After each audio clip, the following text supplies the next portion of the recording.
Let's check in on the Owens River and Hot Creek with a report that just came in from Fred Rowe at Sierra Bright Dot.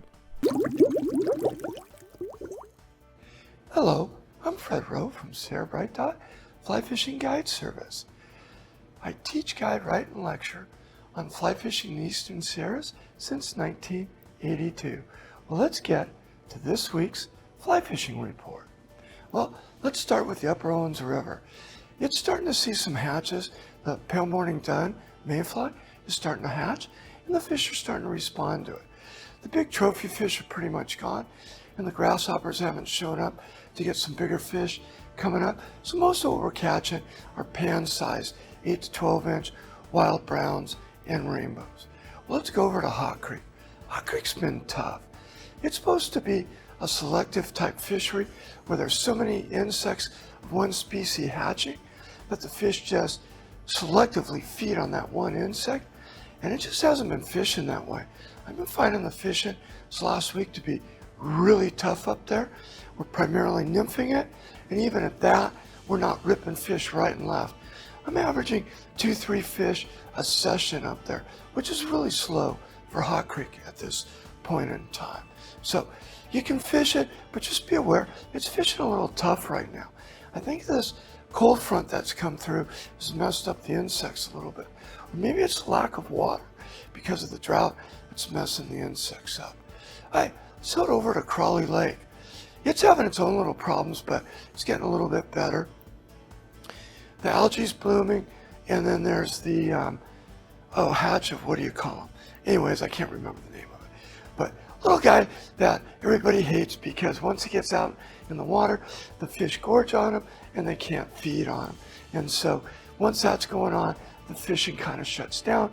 But the boats are really starting to get into a few fish right now. They're fishing them in 15 to 30 feet of water, and the same flies, copper and black, silver and black, gray, and then the albino baron, which is a wine-colored fly, is what's working. And remember to vary the depth you're fishing them as the day progresses and light hits the water. Fish it anywhere from 3 inches off the bottom to up to 3 feet off the bottom.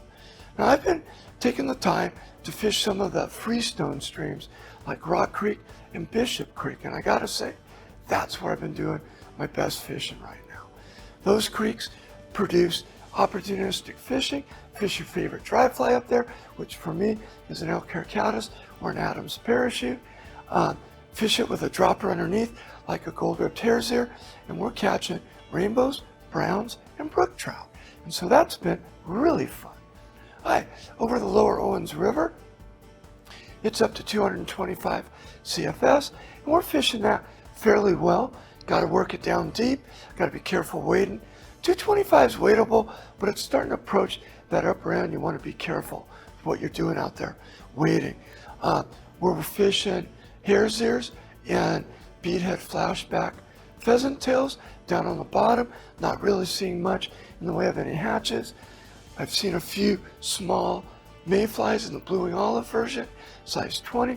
The fish are not coming to the surface for them. Late in the evening, like 6 or 7 o'clock till dark, there is some caddis activity going on, and that's worth fishing, size 16 or 18s. Well, let's go over to Bishop Creek Canal. That has been fishing good, nymphing it.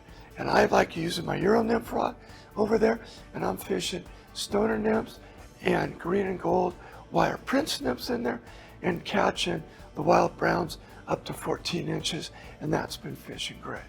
Well, I'm Fred Rowe from Sierra Bright Dot Fly Fishing Guide Service, and I can be found on Instagram or Facebook or on my webpage at sierrabrightdot.com. Thanks to Fred Rowe and Sierra Bright Dot for the information on the Owens River and Hot Creek. And if you want to be put in touch with Fred, he guides up in the Eastern Sierra, and that's a fantastic guide up there. Let us know, and we'll put you in touch, and we'll see you right here next time on the Backcast.